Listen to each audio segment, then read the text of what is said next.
Hello friends, welcome to my simple lifestyle. कैसे हैं आप सब? आई होप आप सब बहुत अच्छे होंगे। एक न्यू ब्लॉग में आप सभी का स्वागत है। और ये जो ब्लॉग मैं स्टार्ट कर रही हूँ ना, ये बुधवार की मॉर्निंग का ही है। अभी बज रहे हैं सुबह के 10। सुबह के सारे ही काम लगभग हो चुके हैं। झाड़ू पोछा, नहाना, पूजा, नाश्ता और हस्बैंड का लंच, वो ड्यूटी भी जा चुके हैं। तो ये सारे काम हो चुके हैं। नहाते टाइम जो भी कपड़े थे ना, उनको मैंने हाथ से ही वॉश कर लिया था, लेकिन अब मैं मशीन में डाल रही हूँ कि वो थोड़े ड्राई हो जाए और तब मैं इन कपड़ों को डालूँगी। और कुछ कपड़े मेरे कल के थे जो सूख चुके थे, बहुत ज़्यादा नहीं थे, 2-4 ही थे जो हम घर में वेयर करते हैं। तो बस उन कपड़ों को भी मुझे फ़ोल्ड करना है। तो अभी आ गई हूँ रूम की क्लीनिंग करने। बाकी झाड़ू पोछा वगैरह का तो सारा काम हो चुका है, लेकिन जो बच जाता है ना, वो है मेरा बेडशीट वगैरह चेंज करना और इन सबको अच्छे से अरेंज करना, क्योंकि मॉर्निंग में नहीं हो पाता है। मॉर्निंग में मैं कितना भी ट्राई करूँ, मैं जल्दी नहीं उठ पाती हूँ। 7 साढ़े 7 बजे उठती हूँ, तो उस टाइम क्या होता है कि फटाफट अपने सारे काम निपटाने होते हैं, क्योंकि हस्बैंड को 9:30 बजे से ड्यूटी जाना होता है ना। तो लगभग मैं जो काम ज़्यादा इम्पॉर्टेंट होता है, जैसे झाड़ू पोछा और पूजा करना, लंच, चाय वगैरह, ये सारी चीज़ें कर लेती हूँ। और बाकी जो भी मेरे एक्स्ट्रा काम है, उन सबको मैं ड्यूटी जाने के बाद आराम से धीरे धीरे करती हूँ। तब तक चीकू का भी ब्रेकफास्ट वगैरह हो जाता है, तो फिर मुझे ज़्यादा बर्डन भी नहीं पड़ता है। वो इधर उधर खेलता रहता है, तब तक मैं अपने साइड से ये सारे काम कर लेती हूँ। और काम को तो हमें ऐसे ही मैनेज करना पड़ता है, ज़रूरी नहीं है कि हर चीज़ मॉर्निंग में ही की जाए। जब जैसे टाइम मिलना चाहिए, हमें उसके हिसाब से ही अपना एक रूटीन सेट कर लेना चाहिए कि हमें ये चीज़ करना है, बस करना है, चाहे आप कभी भी करो। तो वही चीज़ें मैं करती हूँ कि मॉर्निंग में नहीं हो पाता है, तो इसी टाइम मैं अपनी क्लीनिंग वगैरह का काम कर लेती हूँ। ईज़ी भी रहता है, अच्छे से हो भी जाता है, क्योंकि मॉर्निंग में तो सबसे ज़्यादा ज़रूरी जो होता है वो ब्रेकफास्ट वगैरह, लंच, ये सारी चीज़ें ज़्यादा इम्पॉर्टेंट हैं। और झाड़ू पोछा पूजे का है तो वो भी मैं कर ही लेती हूँ। 9 बजे तक मेरा ये सारे काम हो जाते हैं। तो बस वही सा रूम वगैरह सेट कर लिया। बेडशीट वगैरह चेंज करना था आज मुझे, तो दोनों रूम का बेडशीट भी मैंने चेंज कर दिया है। पिलो कवर भी मैं चेंज कर दूँगी, कुशन वगैरह नहीं चेंज करूँगी। तो अब ये जो कपड़े हैं ना, अब ये फ्राइडे को मैं धुलूँगी, क्योंकि गुरुवार को तो धुलूँगी नहीं, और फास्ट भी है मेरा उस दिन। मैं नवरात्रि में फ़र्स्ट और लास्ट डे फास्ट करती हूँ ना, तो कल अष्टमी है, तो कल तो फास्ट ही रहेगा। तो इसीलिए आज ही मैं ये सारी क्लीनिंग भी कर दे रही हूँ और चेंज भी कर दे रही हूँ। तो जितने भी कपड़े वगैरह धुलने थे वो भी धुल चुके हैं। अब आते हैं एसी ब्लैंकेट पे, तो ये भी डाल दिया है, क्योंकि आजकल का वेदर ऐसा हो रहा है ना कि रात होती है ना, 12-1 बजे से थोड़ी थोड़ी ठंड स्टार्ट हो जाती है। तो एसी भी चलता है तो फिर हम बीच में ऑफ़ कर देते हैं, क्योंकि ठंडी लगने लगती है। तो इसीलिए मैंने इसे भी निकाल दिया है। लेकिन अब जब बहुत अच्छी धूप होगी ना, तब मैं इसे भी वॉश करूँगी, क्योंकि मुझे वॉश करना है। बीच में कुछ दिन हमने यूज़ किया था, फिर बहुत ज़्यादा गर्मी हो रही थी तो मैंने रख दिया था, तो अभी फिर से निकाला है। लेकिन अभी उतनी अच्छी कड़क धूप नहीं हो रही है जिसके हिसाब से हम इसे वॉश करें। तो अब ये सारी हो चुकी है बेडशीट वगैरह। तो जो थोड़ा बहुत डस्ट था ना रूम में, उसके लिए मैं झाड़ू लगा दे रही हूँ, क्योंकि हल्का फुल्का तो डस्ट आ ही जाता है। अगर आप कुछ भी क्लीनिंग करिए, अंदर बाहर होता है, बालकनी में, तो भी झाड़ू लगा दो तो अच्छे से क्लीन हो जाता है।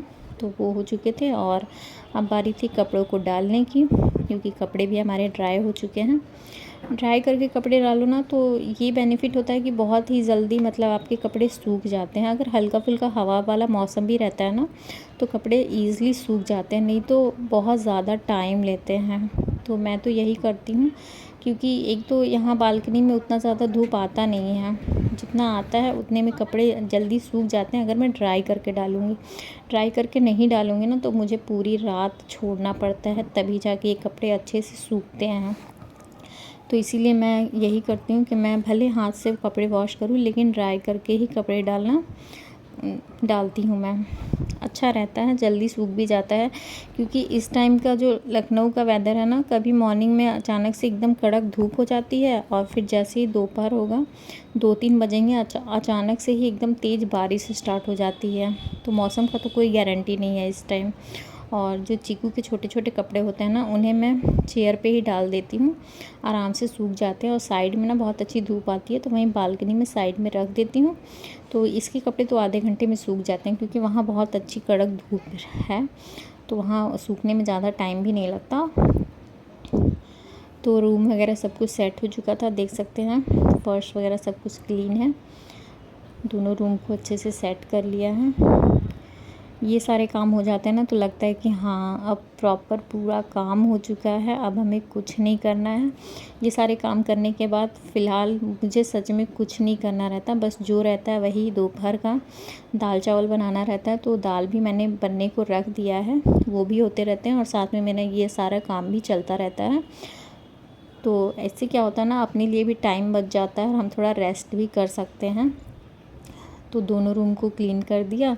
दाल भी मेरी बन ही रही है ऑलमोस्ट, वो भी सीटी दे ही चुकी है। तो देख सकते हैं अब मैं किचन में आ गई हूँ, क्योंकि रूम भी क्लीन हो गया, कपड़े जो धुले थे उन्हें भी हमने डाल दिया है। तो अब बारी है चावल बिठाने की, क्योंकि दाल बन चुका है। और ये सब करते करते ना आधा घंटा हो ही जाता है, निकल जाता है। तो अभी बज चुके थे 10:30। तो अब मैं जा रही हूँ चावल बिठाने, क्योंकि चावल बिठा दूँगी ना तो फिर कुछ करना नहीं रहेगा। बस नॉर्मल सा दाल को जीरा से फ्राई कर दूँगी और हमारा लंच हो जाएगा। सुबह में आज भुजिया ही बनी थी तो वो थोड़ी सी बच गई है मेरे लिए, और चिकू तो दाल चावल ही खाता है तो उसके लिए तो मुझे एक्स्ट्रा कुछ बनाना नहीं है। तो बस आज यही एक सिंपल सा लंच है हम लोग का। तो ये भी मैं भी कर लेती हूँ और फिर इसके बाद मुझे कुछ नहीं करना है, थोड़ा बहुत रेस्ट करूँगी, आराम करूँगी और फिर उसके बाद जो कपड़े मेरे सूखते जाएंगे उन्हें लाऊंगी और वैसे ही ला के फ़ोल्ड करूँगी। उसी टाइम ला के फ़ोल्ड कर देती हूँ ना तो अच्छा रहता है, नहीं तो फिर रखो तो बहुत ज़्यादा फिर कपड़े बिखर भी जाते हैं, रूम भी पूरा बिखरा हुआ रहता है तो अच्छा नहीं लगता है। तो अब बारी थी चिकू के बाल वगैरह बनाने की। मैंने उसे भी नहला वगैरह दिया था और सुबह में ही ये सारे काम करने होते हैं ना, जब फ्री होती हूँ तो ट्राई करती हूँ कि उसे भी जल्दी कर दूँ।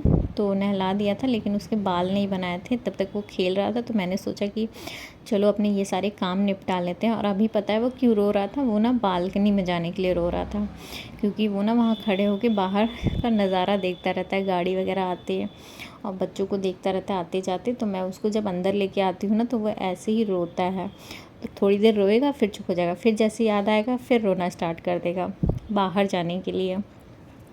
पहले नहीं करता था लेकिन अब उसकी आदत हो गई है कि अगर वो बाहर जाता है ना तो रूम में आने का नाम नहीं लेता है, मुझे उसे ज़बरदस्ती ही लेके आना पड़ता है। तो अभी इसीलिए वो मस्ती कर रहा था, वो रहना नहीं चाह रहा था, वो बाहर जाना चाह रहा था। तो चलिए फ्रेंड्स, इस छोटे से ब्लॉग को करते हैं यहीं पे एंड। कुछ भी अच्छा लगा हो तो एक लाइक ज़रूर करिए, इससे मोटिवेशन मिलता है, और अच्छे अच्छे कमेंट्स भी करिए। फर्स्ट टाइम चैनल पे आए हैं तो like share and subscribe to my channel. मिलते हैं एक न्यू ब्लॉग में, तब तक के लिए take care and bye bye.